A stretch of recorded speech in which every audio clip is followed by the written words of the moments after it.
નમસ્કાર મિત્રો, કેમ છો તમે બધા? સ્વાગત છે તમારા બધાનું આપણી ચેનલ ગુજરાત ટચમાં. વાત કરીએ આજે એક જબરજસ્ત નવા વિડીયો તમારી સાથે. એક જીપીએસસી એટલે કે જે કોઈ મિત્રો જીપીએસસી ની તૈયારી કરતા હોય તેમના માટે સારા સમાચાર કહી શકાય. જાણતો હશે પણ છતાં પણ હજુ સુધી તમે ફોર્મ ભરવાનું બાકી હોય તો ઝડપથી ફોર્મ ભરી લેજો અને આ ભરતીનો લાભ લેજો, જેથી કરીને તમને સરકારી નોકરીમાં ક્લાસ અને 1-2 ઓફિસર બનવાનું સપનું પૂરું થાય. સૌપ્રથમ વાત કરીએ કેટલી જગ્યાઓ છે અને કઈ કઈ પોસ્ટ માટે જગ્યાઓ છે. સૌપ્રથમ વાત કરીએ ગુજરાત વહીવટી સેવા ઉપર માટે 5 જગ્યાઓ છે. નાયબ પોલીસ અધિક્ષક 8 જગ્યાઓ છે. સરકારી શ્રમ અધિકારી 13 જગ્યાઓ છે. મદદનીશ જિલ્લા રજિસ્ટ્રાર 7 જગ્યાઓ છે. અધિક્ષક નશાબંધી અને આબકારીની 11 જગ્યાઓ છે. સમાજ કલ્યાણ અધિકારીની 11 જગ્યાઓ છે. મદદનીશ નિયામક ની 6 જગ્યાઓ છે. સહાયક માહિતી નિયામક 4 જગ્યાઓ છે. નગરપાલિકાના મુખ્ય અધિકારીની 6 જગ્યાઓ છે. આમ ટોટલ કુલ 58 જગ્યાઓ માટે ભરતી બહાર પાડવામાં આવી છે. સૌપ્રથમ વાત કરીએ ક્યારથી ફોર્મ ભરવાના શરૂ થયા અને કઈ તારીખ સુધી ફોર્મ ભરાશે. હેલ્પલાઇન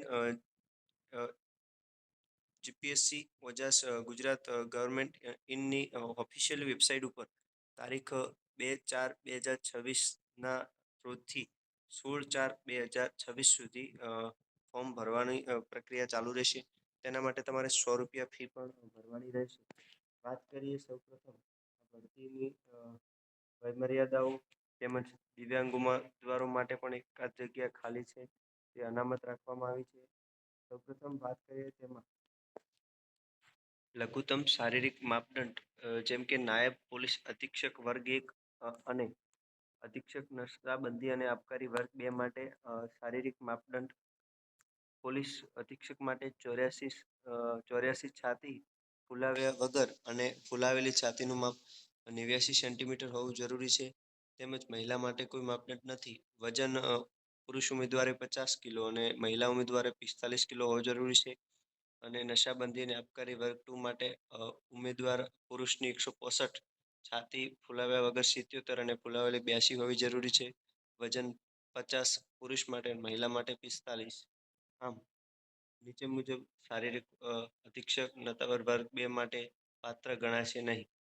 તેમજ શૈક્ષણિક લાયકાતની વાત કરીએ તો ઉમેદવારે ભારતની સંસદ કે રાજ્ય વિધાનસભાના કાયદા હેઠળ સ્થાપિત કોઈપણ યુનિવર્સિટી કે સંસદના એક્ટ દ્વારા તેણે ગ્રેજ્યુએશન પૂરું કરેલું હોવું જોઈએ. એટલે કે તમારી કોલેજ પતી ગઈ હોય તો જ તમે આમાં ફોર્મ ભરવાને લાયક ગણાશો, બાકી ગણાશો નહીં.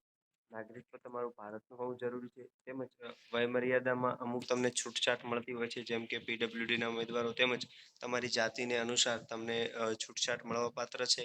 તેમજ પરીક્ષાની રૂપરેખાની વાત કરીએ તો પહેલી પ્રિલિમ પરીક્ષા અને પછી જ ફાઇનલ મુખ્ય પરીક્ષા હશે ને પછી તમારી રૂબરૂ મુલાકાત એટલે કે ઇન્ટરવ્યુ હશે. 200 ગુણની પ્રિલિમ પરીક્ષા હશે અને મુખ્ય પરીક્ષા 1250 ગુણની રહેશે. ત્યારબાદ જ તમારું ફાઇનલ મેરિટ અને તમારું ભરતી પ્રક્રિયા પૂર્ણ થશે.